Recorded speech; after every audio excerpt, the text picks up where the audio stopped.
पश्चिम बंगालमधून मोठ्या प्रमाणावर तरुणांचं पलायन होत असल्याचे चित्र आहे। स्थानिक बंगाली भाषिकांसह सर्व समाजांवर त्याचा विपरीत परिणाम होतोय। 1995च्या तुलनेत मराठी भाषिकांची संख्या देखील कमी झाल्याचा दावा महाराष्ट्र मंडळाने केला। मराठी माणसांची संख्या बंगालमध्ये कमी होतीये। उद्योगधंदे नसल्यामुळे स्थानिक सुद्धा इतर राज्यात जाऊन नोकरी करतायत, असं महाराष्ट्र मंडळाने म्हटलं। पश्चिम बंगालमध्येही अनेक मराठी कुटुंब आहेत जे वर्षानुवर्षे राहत आहेत। सध्या मी कोलकात्यामध्ये आहे आणि कोलकात्यामध्ये महाराष्ट्र मंडळचे अध्यक्ष श्रीकांत वंशमपायन आणि महाराष्ट्र निवास ट्रस्ट जो आहे त्याचे सुभाष मंत्रीजी माझ्यासोबत आहेत। श्रीकांतजी, बंगालमध्ये निवडणुका होत आहेत, मतमोजणीची वेळ आलेली आहे। काय सध्या राजकीय स्थिती तुम्ही तुमच्या नजरेतून आणि गेल्या अनेक दशकांच्या अनुभवातून पाहताय? सध्या तर आम्ही बघतोय की जी स्थिती निर्माण झालेली आहे तिथे आमच्या दृष्टीने 50-50 चान्सेस आम्हाला दिसत आहेत। याच्यापेक्षा जास्ती काही हे वाटत नाही आम्हाला।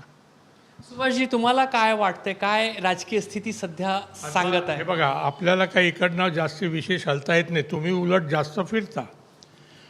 तर जसं म्हणाला की वैशंपायननी सांगितलं की ते आहे 50-50 आहे, पण आता इकडे ठाम म्हणून बसलेले आहेत आपले होम मिनिस्टर शाह, आणि त्यांनी बरंच काय काय केलेलं आहे। आता त्याचा किती खरा इफेक्ट होतो त्याच्यावर निर्भर। स्थलांतरण जास्त होत आहे म्हणून डेमोग्राफी बदलत आहे का, आणि भविष्यामध्ये ते आणखी बिकट स्वरूप होऊ शकते का?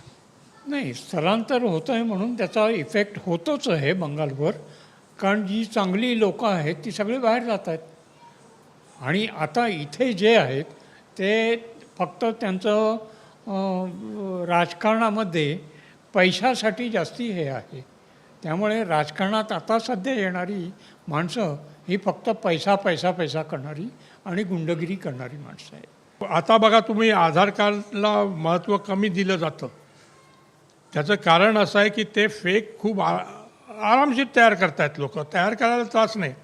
अहो, आता आपल्या देशाच्या जर नोटा छापता येत होत्या बाहेरच्या देशाला, तर तुम्ही आधार कार्डचं काय घेऊन बसले?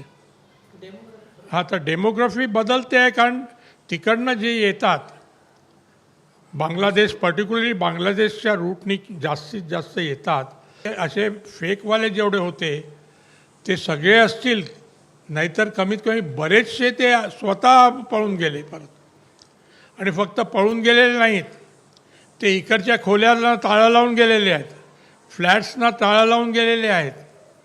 कारण यांचा जो सिस्टम आहे, फक्त बंगालमध्येच असं नाही पण बाकीच्या UP वगैरेमध्ये पण होतं, जे समजलेलं आहे की बाहेरचे जेव्हा येतात तेव्हा त्यांना व्यवस्थित मस्जिदमधनं हेल्प मिळते, त्यांना खायला प्यायला मिळतं। फक्त तेच नाही, हे कुठे आधार कार्ड बनवायचं वगैरे सगळं ते त्यांना मिळतं। म्हणून त्यांना ते रेशन कार्ड, आधार कार्ड बनवून घ्यायला। आणि आपले लोक असे आहेत की पर्टिक्युलरली त्या क्लासमध्ये आपल्या लोकांना देशाचं काय विशेष नसतं। ऑन द अदर हँड त्यांना पैसे मिळाले की ते फेक कार्ड बनवून देतात।